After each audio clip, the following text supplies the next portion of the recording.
নমস্কাৰ এই মুহূৰ্তত আহি পৰিছে ৰাতিপুৱাৰ কেইবাটাও বিগ ব্ৰেকিং নিউজ। আজি হৈছে 14 জানুৱাৰী। লাখ লাখ মহিলাৰ একাউণ্টত এটা নহয় দুটা নহয় কেইবাটাও আঁচনি টকা প্ৰদান কৰিব মুখ্যমন্ত্ৰী হিমন্ত বিশ্ব শৰ্মাই। 1250 টকাৰ অৰুণোদয় আঁচনিৰ পৰা আৰম্ভ কৰি 10,000 টকালৈকে 10 টকাৰ নতুন আঁচনিৰ কথা উল্লেখ কৰিছে মুখ্যমন্ত্ৰী হিমন্ত বিশ্ব শৰ্মাই। আত্মীয়গোটৰ প্ৰতিজন মহিলাক 10,000 টকা প্ৰদান কৰিলে চৰকাৰে। লাখ লাখ চৰকাৰী ঘৰৰ হিতাধিকাৰীৰ একাউণ্টত চৰকাৰী ঘৰৰ প্ৰথম কিস্তি টকা প্ৰদান কৰিব। যদি আপুনি চৰকাৰী ঘৰৰ বাবে জিঅ'ৰিং কৰিছে আপোনাৰ বাবে অত্যন্ত ভাল খবৰ। PM কিষাণৰ প্ৰতিজন হিতাধিকাৰী বেংক একাউণ্টত 2,000 টকাৰ পৰিৱৰ্তে 4,000 টকা প্ৰদান কৰিব কেন্দ্ৰীয় চৰকাৰৰ ফালৰ পৰা। ৰেচন কাৰ্ডৰ কেইবাটাও নতুন নিয়ম সলনি হৈছে। লগতে কেইবাটাও ৰাজনৈতিক খবৰৰ লগতে অৰাজনৈতিক খবৰ যুগুত কৰা হৈছে আজিৰ দিনটোত। গোটেই অসম তথা ভাৰতৰ বিভিন্ন প্ৰান্তৰ পৰা যুগুত হৈছে কেইবাটাও ডাঙৰ খবৰ। এনেবোৰ খবৰ নিতেও পাই থাকিবলৈ চেনেলটি ছাবস্ক্ৰাইব কৰি এটা লাইক কৰিবলৈ নাপাহৰিব। আজিৰ আমাৰ প্ৰথম ৰকমে গুৰুত্বপূৰ্ণ খবৰ হৈছে অসমবাসীৰ বাবে এটা ডাঙৰ খবৰ। মুঠ 15টা প্ৰতিশ্ৰুতি পূৰণৰ সংকল্প বিজেপিৰ 15টা সংকল্প হাতত লৈছে।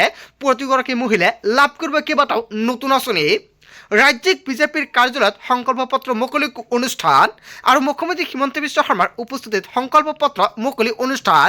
গাঁৱে গাঁৱে হাই স্পীড ইণ্টাৰনেট ব্যৱস্থাৰ প্ৰতিশ্ৰুতি সংকল্প পত্ৰত উল্লেখ আছে। আগন্তুক 5 বছৰত অধিক সক্ৰিয় হ'ব মুখ্যমন্ত্ৰী আত্মনিৰ্ভৰ অসম অভিযান। আত্মনিৰ্ভৰ অসম অভিযানৰ টকা অতি শীঘ্ৰে সোমাব আপোনাৰ বেংক একাউণ্টত। আপুনি মুখ্যমন্ত্ৰী আত্মনিৰ্ভৰ অসম আঁচনিত আবেদন কৰিছে নেকি? তেনে ক্ষেত্ৰত আপুনি টকা ল'বলৈ সাজু হওক। সংস্থাপনমুখী আঁচনিৰ বাবে বছৰি 5,000 নিবনুৱাক 2 লাখ টকাৰ সাহায্য প্ৰদান কৰিব চৰকাৰে। UPSC আৰু APSCৰ পৰীক্ষাৰ প্ৰস্তুতিৰ বাবে প্ৰশিক্ষণ কেন্দ্ৰ স্থাপনৰ প্ৰতিশ্ৰুতি প্ৰদান কৰিছে মুখ্যমন্ত্ৰী হিমন্ত বিশ্ব শৰ্মাৰ চৰকাৰে। BPL পৰিয়াললৈ ৰন্ধন গেছত অতিৰিক্ত ৰাজসাহায্যৰ প্ৰতিশ্ৰুতি চৰকাৰৰ। মিছন বসুন্ধৰাৰ জৰিয়তে ভূমিহীনক মাটিৰ পট্টা প্ৰদান কৰিব। হয়, অসমৰ মুখ্যমন্ত্ৰী হিমন্ত বিশ্ব শৰ্মাই বৃহৎ মন্তব্য কৰিছে। অতি শীঘ্ৰে ৰাজ্যত আৰম্ভ হ'বলৈ গৈ আছে মিছন বসুন্ধৰা 4.0। বিজেপিৰ বহু মন্ত্ৰী আৰু সাংসদ উপস্থিত সংকল্প পত্ৰ মুকলি অনুষ্ঠান। সাংসদ দিলীপ শইকীয়া, মন্ত্ৰী পীযুষ হাজৰিকা, ৰঞ্জিত কুমাৰ দাসে অংশগ্ৰহণ কৰে শেষত মিটিঙত। আৰু মুঠ 15টা প্ৰতিশ্ৰুতি পূৰণৰ সংকল্প বিজেপিৰ। এনেকুৱাকৈ এটা নহয় দুটা নহয় 15টাকৈ প্ৰতিশ্ৰুতি প্ৰদান কৰিছে বিজেপি চৰকাৰে। যি 15টাকৈ আঁচনিৰ কথা উল্লেখ কৰিছে জনতাই কি ক'ব? যদি জনতাৰ কিবা মন্তব্য কৰিব লগা থাকে আপোনালোকৰ মন্তব্য নিশ্চয় কমেণ্ট কৰি জনাই দিব। তাৰপিছত অসমবাসী ৰাজুক জনাইছোঁ আমাৰ পৰৱৰ্তী অসমৰ গুৰুত্বপূৰ্ণ খবৰ। লগতে ডাঙৰ খবৰ ৰাজ্যবাসীলৈ ভাল খবৰ। ৰেচন কাৰ্ডৰ পৰা আৰম্ভ কৰি চৰকাৰী চাকৰি নিবনুৱা অৰুণোদয় আঁচনি লাখপতি বাইদেউলৈকে ভাল খবৰ দিছে মুখ্যমন্ত্ৰী হিমন্ত বিশ্ব শৰ্মাই। আপুনি অৰুণোদয় আঁচনিৰ টকা পাই আছে নেকি? আপুনি নিবনুৱা নেকি? তেনে ক্ষেত্ৰত সকলো ধৰণৰ সমস্যা চৰকাৰে কৰিব সমাধান। চৰকাৰী চাকৰি আপুনি পোৱা নাই নেকি? লাখপতি বাইদেউ আঁচনি 10,000 টকা আপুনি পালেনে? যদি এতিয়ালৈকে আপোনাৰ সমষ্টিত 10,000 টকা পোৱা নাই তেন্তে আপুনিও পাব 10,000 টকা। 17টাকৈ ডাঙৰ ঘোষণা কৰিছে মুখ্যমন্ত্ৰী হিমন্ত বিশ্ব শৰ্মাই। শীঘ্ৰে মহিলাসকলক দিয়া হ'ব মোবাইল ফোন। হয়, আত্মীয়গোটৰ প্ৰতিজন মহিলাক চৰকাৰে মোবাইল ফোন প্ৰদান কৰিব মুখ্যমন্ত্ৰী হিমন্ত বিশ্ব শৰ্মাই। আপুনি আত্মীয়গোটৰ হিতাধিকাৰী নেকি? তেনে ক্ষেত্ৰত 2026 চৰকাৰে মোবাইল ফোন প্ৰদান কৰিব। 10,000 টকা লাভ কৰা উদ্যমিতা আঁচনিৰ হিতাধিকাৰীক উদ্দেশ্য কৰি এই মন্তব্য কৰিছে মুখ্যমন্ত্ৰী হিমন্ত বিশ্ব শৰ্মাই। মুখ্যমন্ত্ৰী হিমন্ত বিশ্ব শৰ্মাই মহিলাক মোবাইল ফোন প্ৰদান কৰা দিলে আশ্বাস। ৰাজ্যত পুনৰ 40 লাখ মহিলাই পাব 1250 টকাকৈ। আপুনি অৰুণোদয় আঁচনিৰ টকা নিয়মীয়াকৈ পাই আছে নেকি? যদি আপুনি এতিয়ালৈকে অৰুণোদয় আঁচনিৰ সুবিধা পোৱা নাই তেন্তে আপুনি নতুনকৈ কৰক আবেদন। কেনেকৈ আবেদন কৰিব, কি কি নথি পত্ৰ লাগিব, যদি আপোনালোকৰ ভিডিঅ' লাগে কমেণ্ট কৰি জনাই দিয়ক। 40 লাখ মহিলাই পাব অৰুণোদয় আঁচনিৰ টকা। চৰকাৰী চাকৰিক লৈ মুখ্যমন্ত্ৰী হিমন্ত বিশ্ব শৰ্মাই কৰিছে বৃহৎ ঘোষণা। চৰকাৰী চাকৰিৰ বাবে কোনো 1 টকাও এটা খৰচ কৰিব নালাগে। চৰকাৰী চাকৰিৰ বাবে কোনেও কাকো তামোল পাণৰ খৰচ দিব নালাগে। বৰ্তমান অসমত নৃত্য নাটিকাহে চলি আছে। অহা বছৰ 2026 চৰকাৰ গঠন কৰিলে আমি ফুল চিনেমা চলাই দিম। এনেকুৱাকৈ মুখ্যমন্ত্ৰী হিমন্ত বিশ্ব শৰ্মাই 2026 বৰ্ষক লৈ কেইবাটাও বৃহৎ মন্তব্য কৰিছে।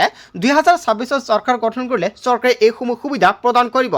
2026 অসমৰ ইমানে পৰিৱৰ্তন হ'ব সকলো আচৰিত হৈ যাব। অসমৰ 2 লাখ ল'ৰা ছোৱালীক 2 লাখকৈ টকা দিব হিমন্ত বিশ্ব শৰ্মাৰ চৰকাৰে। বেংকলৈ নোযোৱাকৈ ঘৰতে বহি লাভ কৰিব 2 লাখকৈ টকা। পুনৰ পুনৰ বেংক একাউণ্টত জমা হ'ব এই টকা। চৰকাৰী চাকৰি নোপোৱা যুৱক যুৱতীক দিয়া হ'ব এই ধনৰাশি। এখন মাত্ৰ ৰেচন কাৰ্ড থাকিলে পাব আপুনি 5টা নতুন সুবিধা ৰেচন কাৰ্ড থকা 1 কোটিতকৈ অধিক লোক লৈ বৃহৎ ঘোষণা কৰিছে মুখ্যমন্ত্ৰী ডক্টৰ হিমন্ত বিশ্ব শৰ্মাই ৰাজ্যবাসীলৈ মুখ্যমন্ত্ৰী ডক্টৰ হিমন্ত বিশ্ব শৰ্মাৰ কেইবাটাও প্ৰতিশ্ৰুতি যদি আপোনাৰ ৰেচন কাৰ্ড আছে আপুনি 5টা সুবিধা লাভ কৰিব চৰকাৰী ঘৰ অৰুণোদয় কেৱল এয়াই নহয় 5 লাখ টকাৰ বীমা ৰন্ধন গেছ ইত্যাদি সুবিধা লাভ কৰিব যদি আপোনাৰ ৰেচন কাৰ্ড আছে ৰেচন কাৰ্ড নাথাকিলে অতি শীঘ্ৰে এটা ৰেচন কাৰ্ড বনাই লওক চৰকাৰে নতুনকৈ ৰেচন কাৰ্ড আবেদন কৰিবলৈ আহ্বান জনাইছে আজিৰ ভিডিঅ'টো যিমান পাৰে সকলোৱে বেছিকৈ শ্বেয়াৰ কৰি দিয়ক তাৰ পিছত অসমবাসী ৰাজুক জনাইছে আমাৰ পৰৱৰ্তী খুবেই গুৰুত্বপূৰ্ণ খবৰ লগতে ডাঙৰ খবৰ ৰেজল্ট কৰিম চৰকাৰে গ্ৰেপ্তাৰ নকৰিলে বন্ধ হ'ব উজনি অসম শিৱসকলে আহি ক্ষমা খুজিব লাগিব ৰেজল্ট কৰিমে বৰ অসমৰ কথা ক'বলৈ ৰেজল্ট কৰিম কোন এনেকুৱাকৈ ডাঙৰ প্ৰশ্ন উত্থাপিত কৰিছে 48 ঘণ্টাৰ ভিতৰত গ্ৰেপ্তাৰ কৰক ৰেজল্ট কৰিমক সমগ্ৰ উজনি অসম অচল কৰি দিয়া হ'ব আমি লুঙিৰ আগত নাথাকৈ স্পষ্ট কথা মন্তব্য বিৰলাচি থানাৰ নেতা শৃংখল চৰিহাৰ তাৰ পিছত অসমবাসী ৰাজুক জনাইছে আমাৰ পৰৱৰ্তী খুবেই গুৰুত্বপূৰ্ণ খবৰ লগতে ডাঙৰ খবৰ অসমৰ মুখ্যমন্ত্ৰী ডক্টৰ হিমন্ত বিশ্ব শৰ্মাই বৃহৎ মন্তব্য কৰিছে ৰেজল্ট কৰিমৰ পূৰ্বপুৰুষ বাংলাদেশৰ পৰা আহিছে বুলি মন্তব্য কৰিছে মুখ্যমন্ত্ৰী ডক্টৰ হিমন্ত বিশ্ব শৰ্মাই ৰেজল্টে কি কৈছে আমি সকলো শুনিছোঁ মূৰৰ গণ্ডগোল হৈছে নেকি ৰেজল্ট কৰিম চৰকাৰৰ ৰেজল্ট কৰিমৰ মাক দেউতাকৰ সম্পত্তি নেকি শিৱসাগৰ বৰ অসম গঢ়াৰ বাবে শিৱসাগৰৰ মানুহ আছে পৰস্পৰ আছে ঐতিহ্য আছে বৰ অসম কৰিবলৈ ৰেজল্টৰ দৰে বাংলাদেশৰ মূলৰ মানুহৰ প্ৰয়োজন নেকি মিয়াৰ প্ৰতি কিয় ইমান মৰম গৌৰৱ গগৈ আৰু দেৱব্ৰত শইকীয়াৰ শিৱসাগৰক থুবুৰী সজাই কোনখন বৰ অসমৰ কথা কৈছে ৰেজাউলে শিৱসাগৰক থুবুৰী সজাম বুলি এনেকুৱাকৈ দৃষ্টতা দেশৰ প্ৰয়োজন নাই শিৱসাগৰখন কোনো কংগ্ৰেছী নেতাৰ পৈতৃক সম্পত্তি নহয় গৌৰৱ গগৈ কিয় মিয়া প্ৰীতি এৰিব নোৱাৰে সেয়াও ৰহস্যজনক বহুত বেয়া কথা কৈছে ৰেজল্ট কৰিম চৰকাৰৰ বিৰুদ্ধে এনেকুৱাকৈ সৰব হৈ পৰিছে মুখ্যমন্ত্ৰী ডক্টৰ হিমন্ত বিশ্ব শৰ্মাই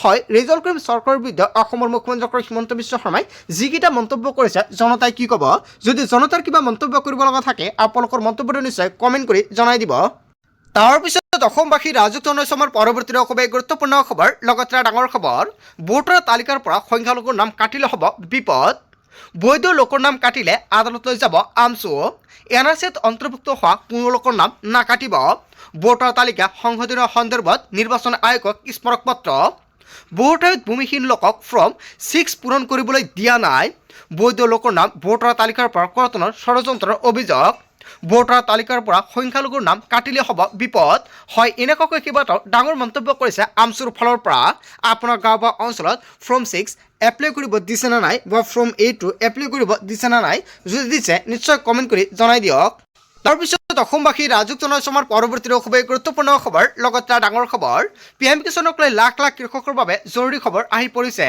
দেশৰ লাখ লাখ কৃষকৰ একাউণ্ট সোমাব 6,000 কোটি টকা PM কিষাণৰ তালিকাত আপোনাৰ নাম অন্তৰ্ভুক্ত হৈ আছে নেকি PM কিষাণৰ 22 নং কিস্তিৰ অধীনত সোমাব টকা ধন লাভ কৰিবলৈ কি কৰিব লাগিব আপুনি PM কিষাণৰ তালিকাত নাম থাকিলে আপোনাৰ কিবা এটা গুৰুত্বপূৰ্ণ কাম কৰিব লাগিব অন্যথা আপোনাৰ একাউণ্টত টকা নাপাব ধন লাভ কৰিবলৈ কৃষকসকলে ইকেৱাইচি সম্পূৰ্ণ কৰিব লাগিব যিসকল কৃষকে এতিয়ালৈকে ইকেৱাইচি সম্পূৰ্ণ কৰাই অতি শীঘ্ৰে ইকেৱাইচি সম্পূৰ্ণ কৰক বেংক একাউণ্ট লিংক কৰিব লাগিব আধাৰ UPI আইডিৰ সৈতে অন্যথা আপোনাৰ একাউণ্টত PM কিষাণৰ টকা নাপাব মাটিৰ ৰেকৰ্ড PM কিষাণ পৰ্টেলত সঠিকভাৱে পঞ্জীয়ন কৰিব লাগিব মাৰ্চ এপ্ৰিল মাহৰ ভিতৰত কৃষকসকলে এই ধন লাভ কৰাৰ সম্ভাৱনা আছে PM কিষাণক লৈ লাখ লাখ কৃষকৰ বাবে অত্যন্ত ভাল খবৰ PM কিষাণৰ তালিকাত নাম থাকিলে অতি শীঘ্ৰে আপোনাৰ একাউণ্টত এই টকা সোমাব কিন্তু ইয়াৰ পূৰ্বে এই তিনিটা গুৰুত্বপূৰ্ণ কাম কৰিব লাগিব অন্যথা আপোনাৰ একাউণ্টত PM কিষাণৰ টকা নাপাব তাৰ পিছত অসমবাসী ৰাজুক জনাইছে আমাৰ পৰৱৰ্তী খুবেই গুৰুত্বপূৰ্ণ খবৰ লগতে ডাঙৰ খবৰ ভোটাৰ তালিকাৰ পৰা সন্দেহযুক্ত লোকৰ নাম কটা যাব ইয়াক লৈ লুকাব লগা আমাৰ একোৱেই নাই অসমৰ মুখ্যমন্ত্ৰী ডক্টৰ হিমন্ত বিশ্ব শৰ্মাই পুনৰ বৃহৎ মন্তব্য কৰিছে 2-3 ঠাইত নাম থাকিলে নাম কটা যাব মৰা মানুহৰ নাম ভোটাৰ তালিকাত ৰাখিব নোৱাৰি ইয়াৰ ওচৰত একাংশৰ নাম কটাক লৈ মুখ্যমন্ত্ৰী ডক্টৰ হিমন্ত বিশ্ব শৰ্মাৰ বিস্ফোৰণ মন্তব্য বিজেপিৰ এজেণ্ডাই শুদ্ধ ভোটাৰ তালিকা বাংলাদেশৰ নাম ভোটাৰ তালিকাৰ পৰা কটা যাব লাগে বাংলাদেশৰ পৰা মাটি উদ্ধাৰ কৰিব লাগে এইটো এজেণ্ডা ইয়াত লুকাব লগা কি আছে অবৈধ মিয়াৰ নাম ভোটাৰ তালিকাত যাতে নাথাকে অবৈধ মিয়াৰ দখলত যাতে মাটি নাথাকে এইটো চোৱাই আমাৰ কাম আৰু দায়িত্ব মিয়া বাংলাদেশৰ বিৰুদ্ধে কাম কৰিবলৈকে মানুহে আমাক ভোট দিছে বিজেপিৰ এজেণ্ডা ৰাজহুৱা কৰি স্পষ্ট মত মুখ্যমন্ত্ৰী ডক্টৰ হিমন্ত বিশ্ব শৰ্মাৰ ভোটাৰ তালিকাৰ পৰা সন্দেহযুক্ত লোকৰ নাম কটা যাবই এনেকুৱাকৈ অসমৰ মুখ্যমন্ত্ৰী ডক্টৰ হিমন্ত বিশ্ব শৰ্মাই বৃহৎ মন্তব্য কৰিছে।